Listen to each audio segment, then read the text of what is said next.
Good morning and welcome to KidNuz. I'm Tori. It's Tuesday, January 4th, 2022, our first podcast of the new year. And we begin with the FDA giving the go-ahead for 12 to 15-year-olds in the U.S. to get the Pfizer booster. The news came down yesterday morning. Now it's up to the CDC to make it official. In the meantime, it's back to school today for some, but for others, the return to the classroom has been postponed. A big part of the reason is the latest COVID variant called Omicron, which seems to be highly contagious, even though it appears it doesn't make people who get it quite as sick as other strains. For example, Milwaukee, which is about 71,000 students, has decided to start classes remotely today because so many teachers have tested positive for the virus. Also, Baltimore and Washington, D.C. are extending winter break by 2 days. According to the Wall Street Journal, school superintendents are weighing when and how to reopen, and a big factor in making that decision is the availability of tests in their area.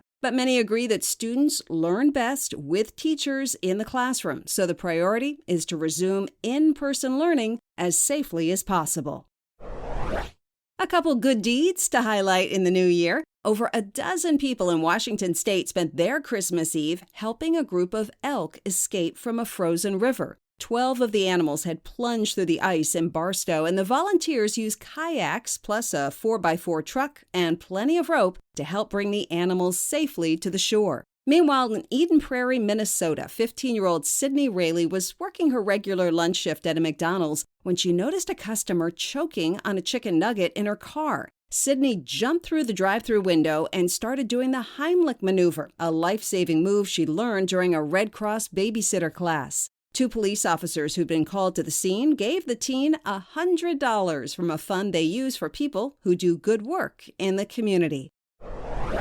2 communities outside Denver, Colorado, Louisville and Superior, are still recovering after a wildfire raced through on Thursday, destroying or damaging more than 1,000 homes and businesses. The cause of the fire is still unknown, but investigators have narrowed its origin down to one neighborhood. The flames were fueled by unusually strong winds in the area of up to 100 miles an hour. Over the weekend, the state's governor toured the damage, much of which is now blanketed in snow, and said he had great confidence that with federal help, people will be able to rebuild, recover, and heal.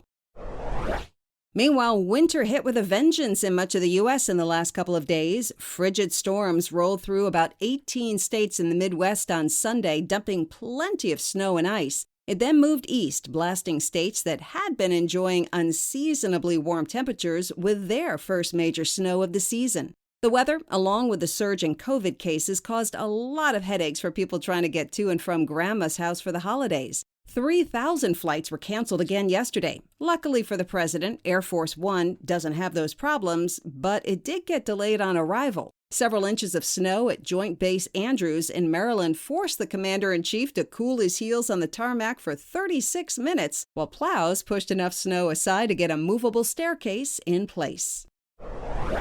In sports news, the records just keep coming for NBA star Steph Curry. The Golden State Warrior made a three-pointer for the 158th consecutive game in a win over Utah this weekend, breaking his own record set in 2016. Just last month, the 33-year-old guard set a different record for the most career three-pointers by a pro basketball player.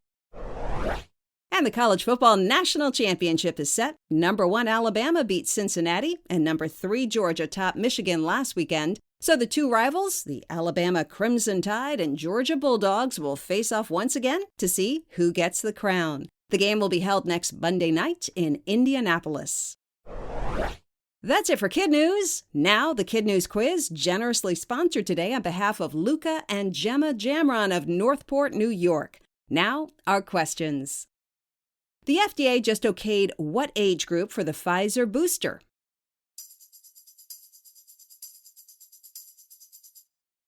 12 to 15-year-olds. Now the CDC has to weigh in. What kind of animals were rescued from a Washington state river on Christmas Eve?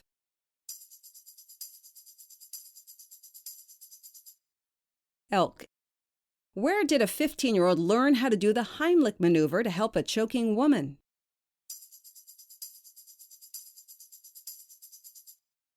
At a Red Cross babysitter class. What two college football teams are meeting in a national championship?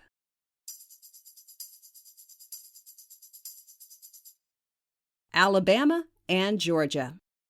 In our Kid News Kicker, a Hollywood icon has passed away just weeks before turning 100 years old. Actress Betty White was honored by the Guinness World Records as having the longest television career by a female entertainer. She was just 17 in 1939 when she danced on an experimental TV show, the very first on the West Coast. Ms. White did many sitcoms and game shows, but her big hits were the Mary Tyler Moore Show in the 70s and the Golden Girls in the mid-80s. She remained popular, frequently appearing in recent movies, commercials, and had a Twitter account with more than 1 million followers. She will be remembered for her charm, wit, and lifelong passion for animals.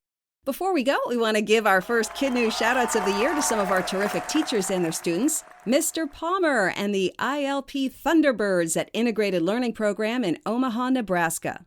Ms. Aquino at Melaleuca Elementary in West Palm Beach, Florida. Mrs. O'Hara at John C. Dorr in the great city of Chicago, Illinois.